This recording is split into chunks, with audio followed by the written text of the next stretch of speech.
I have been into apologetics for many years, and I've given pointers and a couple lessons to some of the people that I've met over the years, but I have so far not made a video on it, and I'm going to go into a couple of examples.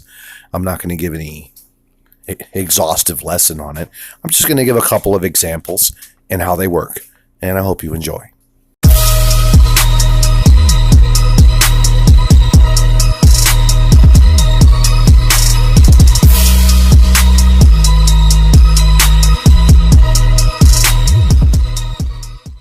It is important to understand what somebody believes, to know what their worldview is if you're going to try to prove it wrong.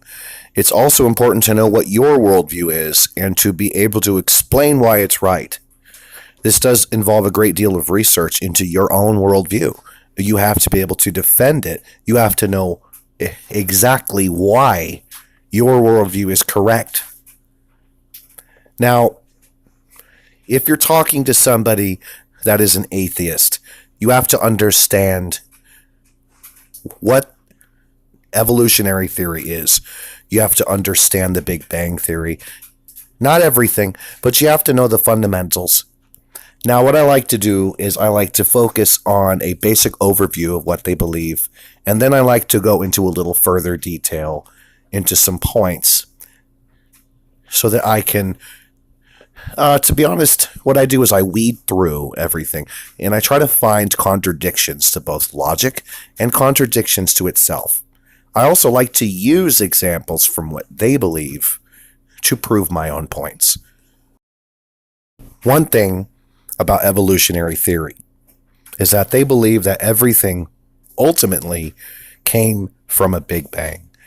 Now, understanding what exactly people believe about the Big Bang is important because you are going right down to the beginning. Now, going into details about many unrelated things is going to be a temptation for many of you. But this is not advisable. It's not something that I would advise you to do. What I would do is I would focus primarily on the Big Bang.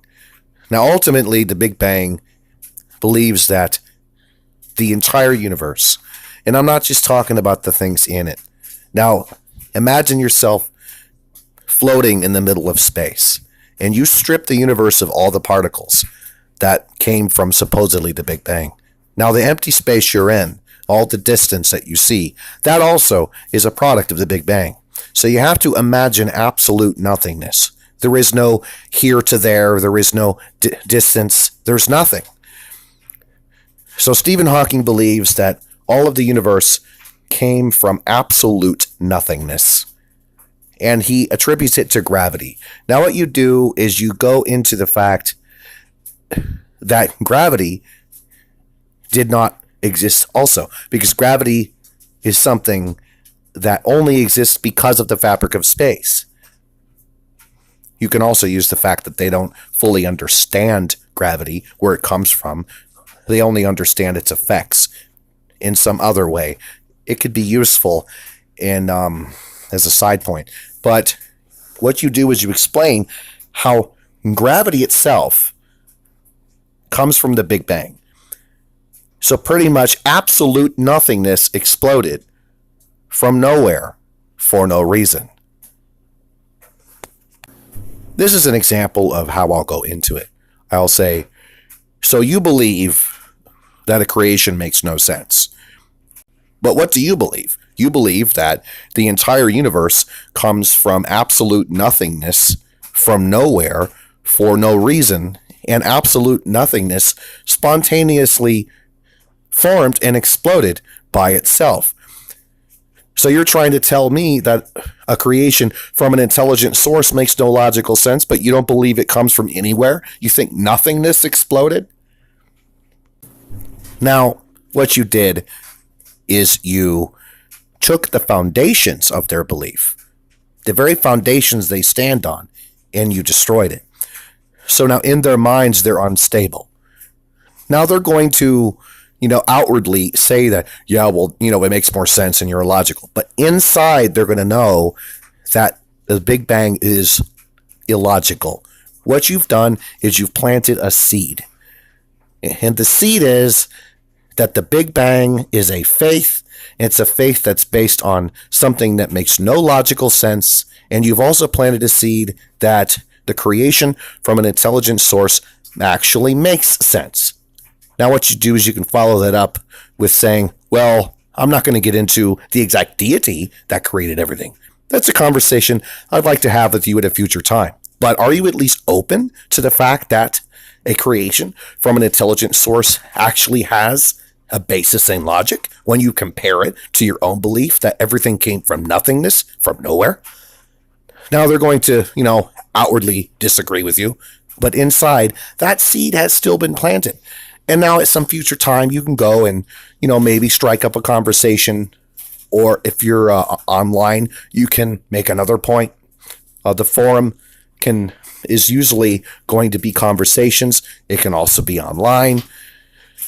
But in all these encounters, you can go from there, and then you can start explaining about the law of averages. You can go into the various religions, and you can say, well, out of all the religions, Judeo-Christianity makes sense, but that's another topic for another video.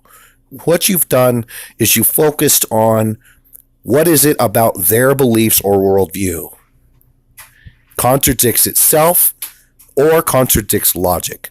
And you use that as ammunition so that you can create a form of instability in their mind and in the worldview that opens them up, that opens the door for you to go into the gospel. And this is more accurately called polemics. Polemics because you are attacking a worldview instead of just defending your own. To defend your own is apologetics. And as I said, you are going to have to defend your own beliefs. So it's really good to get into your Bible and also to open up your mind and try to think about how many of these things make sense, how things are correct. Why is there a God? Why do I believe there's a God? Can I explain it? These are important questions. And apologetics is a field of deep research and study. You're going to have to examine your own beliefs, and you're going to have to be able to defend them with logical answers. And I hope that you've, enjoyed this video. And as I said, the various points I've made can be spun in any direction you want. You can make it confrontational, sort of like, so you're trying to tell me that nothingness exploded from nowhere, and you're saying I make no logical sense, and you can laugh about it. It depends on the conversation, or you can say it in a nice way. I hope you enjoyed this video. If you want to see any other videos like this about apologetic topics, as I've said, I've been into apologetics for like 18 years. Make a comment in the comment section about some topic you'd like me to go into, and maybe I'll make a video on it.